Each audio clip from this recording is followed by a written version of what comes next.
No more sickness, no more weakness, no more poverty. Tidak ada harapan lagi untuk sakit, untuk miskin, untuk lemah.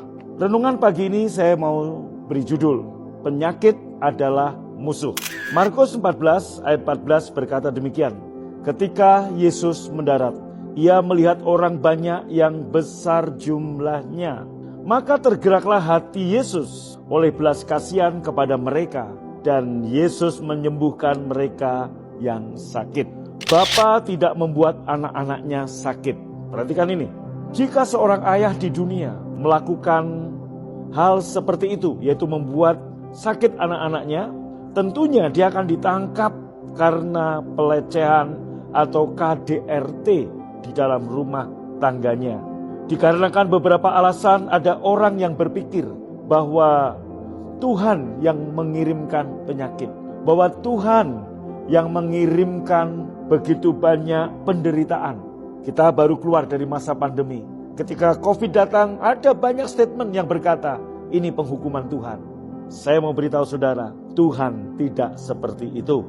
Sebab penyakit adalah musuh. Kehendak dari hati Bapa dapat dilihat dari Yesus ketika dia ada di dunia, menyembuhkan semua yang datang kepadanya. Tidak ada catatan tentang Yesus yang pernah membuat seorang sakit dalam perjanjian baru untuk kemuliaan Tuhan.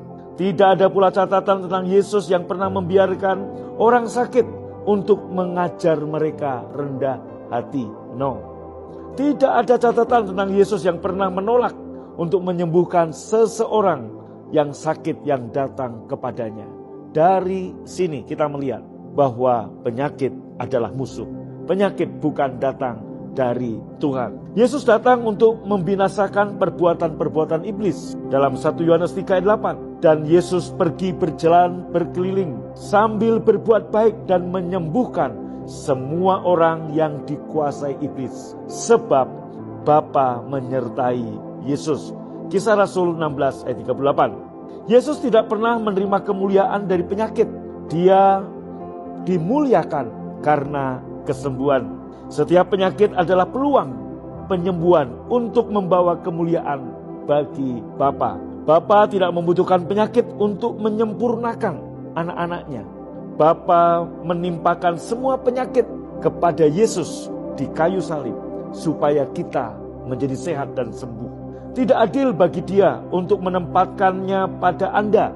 Bapa mendidik, menuntun dan menyempurnakan kita melalui firman-Nya dan roh-Nya yang ditaruh dalam hati kita. Jika sakit dan kehilangan adalah guru Anda, maka Anda berada di kerajaan yang salah. Anda menerima pengajaran yang salah. Kalau ada orang berkata, ya Tuhan mengizinkan saya sakit, saya dididik dengan penyakit ini, itu pengajaran yang salah, bukan kerajaan Allah. Dia tidak lagi menggunakan penyakit untuk menyempurnakan kita. Demikian pula dia tidak menggunakan dosa. Yesus disalibkan untuk membebaskan saudara dan saya dari sakit penyakit dan dari kutuk dan dari dosa. Pujilah Tuhan, hai jiwaku, dan janganlah lupakan segala kebaikannya. Dia yang mengampuni segala kesalahanmu, yang menyembuhkan segala penyakitmu. Mazmur 103 ayat 2 dan 3 berkata demikian. Dari sini kita mengerti bahwa penyakit adalah musuh. Penyakit bukan datang dari Bapa. Jadi Bapak Ibu, Anda dan saya ingat, Injil kasih karunia memerdekakan Anda dari sini. Tuhan mengajar Anda untuk rendah hati dengan firman-Nya dan juga dengan roh-Nya yang ditaruh di dalam hati kita, bukan dengan sakit penyakit. Hari ini engkau yang sakit, dengar. Mari katakan dengan saya, oleh bilur-bilur Yesus, aku telah sembuh. Dan dalam nama Yesus saya berdoa buat saudara, terimalah kesembuhan ini. Dalam nama Yesus, be healed, jadilah sembuh. Amin. God bless you.